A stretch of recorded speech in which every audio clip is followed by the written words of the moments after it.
Basically साथीहरु तपाईहरुले Android phone होस् चाहे नर्मल फोन होस् तपाईले मोबाइल फोनको प्रयोग त गर्नुहुन्छ होला। के तपाईहरुलाई थाहा छ तपाईको मोबाइलमा भएको कल फरवर्ड अथवा कल डाइभर्ट के हो भनेर? यसको नर्मल्ली के युज र इम्पोर्टेन्स रहेको छ र यसमा भएको कल फरवर्ड अथवा कल डाइभर्टलाई हामीले कसरी युज गर्न सकिन्छ? साथीहरु यदि तपाई नर्मल्ली रूपमा मोबाइल फोनको प्रयोग गर्नुहुन्छ भने तपाईहरुलाई कल फरवर्ड र कल डाइभर्ट भनेको के हो भन्ने कुराको राम्रोसँग नलेज हुन आवश्यक छ। यदि तपाईहरु कल फरवर्ड अथवा कल डाइभर्ट को बारेमा केही जान्न चाहनुहुन्छ भने यो भिडियो स्किप नगरी अन्तिमसम्म हेर्नु होला। त्यसैगरी साथीहरु तपाईहरु सम्पूर्णलाई टेक्निकल स्टार युट्युब च्यानलमा स्वागत छ। Let's start a video. वास्तवमा भन्नुपर्दा कल फरवर्ड अथवा कल डाइभर्ट भन्नाले सामान्य रूपमा हामीलाई आएको कललाई अगाडि बढाउनु अथवा प्रोसेसलाई अगाडि बढाउनु भन्ने बुझिन्छ। यदि हाम्रो मोबाइलमा कुनै पनि व्यक्तिको कल आएको छ भने हामी त्यस कललाई कुनै पनि अर्को मोबाइलमा अर्को डिभाइसमा ट्रान्सफर गर्न चाहन्छौं भने यसलाई कल फरवर्ड अथवा कल डाइभर्ट भनिन्छ। बेसिकली यो प्रोसेस हामीहरु कल फरवर्डको मद्दतबाट गर्न सक्छौं।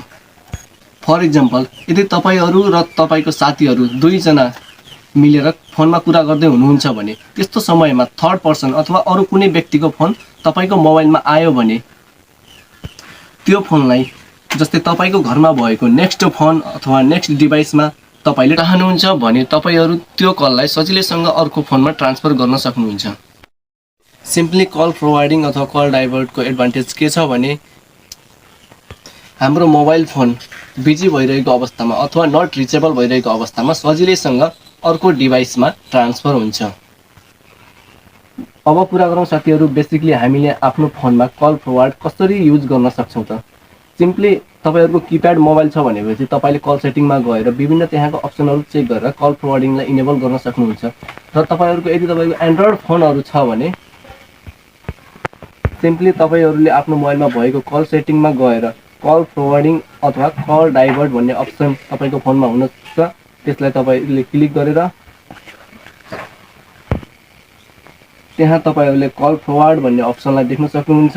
त्यसलाई अफ छ भने अन गरेर तपाईले त्यहाँ आफूले सिम्पली तपाईले जुन कलमा तपाईहरु कल फरवर्ड गर्न चाहनुहुन्छ सधैँभरि त्यो नम्बर तपाईहरुले यहाँ टाइप गर्नु होला। जस्तै तपाईहरुले दुईटा फोन प्रयोग गर्नुहुन्छ भने तपाईले त्यो अवस्थामा तपाईहरुले बेसिकली यहाँ टाइप गरेको नम्बरमा कुनै पनि व्यक्तिको कल आउँछ भने त्यो कललाई ट्रान्सफर सजिलैसँग गर्न सक्नुहुन्छ। जस्तै नेक्स्ट अप्सन रहेको छ व्हेन बिजी। यदि तपाईहरु कुनै पनि बेला कुनै पनि व्यक्तिहरुसँग अथवा साथीभाइहरुसँग कुरा गर्दै हुनुहुन्छ भने त्यो अवस्थामा पनि तपाईको फोनमा कुनै पनि व्यक्तिले फोन गर्छ भने त्यो कल तपाईको सजिलैसँग अर्को फोनमा नेक्स्ट फोनमा ट्रान्सफर हुन्छ। र तेस्रो नम्बरमा रहेको छ व्हेन अन आन्सर। यदि तपाईहरुलाई कुनै पनि व्यक्तिले अथवा तपाईहरुको साथीभाइ कुनै पनि व्यक्तिले कल गर्छ भने यस्तो अवस्थामा तपाईहरुको कल रिसिभ हुन सक्दैन भने यो केसमा पनि तपाईहरुले आएको कल नेक्स्ट फोनमा ट्रान्सफर हुन्छ। यदि तपाईहरु कुनै पनि प्लेसमा घुम्न जानु भएको छ एउटा फोन तपाईहरुको घरमा छुटेको छ भने पनि तपाईहरुलाई सजिलैसँग फोन आउने गर्छ। अब लास्ट नम्बरमा रहेको छ व्हेन अनरिचेबल। यदि तपाईहरुको फोनमा कुनै पनि बेला सम्पर्क हुन सकेन भने यस्तो अवस्थामा सजिलैसँग तपाईको फोनमा आएको कल तपाईहरुले प्रयोग गर्नु भएको सिमको कस्टमर केयरमा सजिलैसँग कल ट्रान्सफर हुन्छ र तपाईहरुलाई एउटा मेसेज प्राप्त हुनेछ।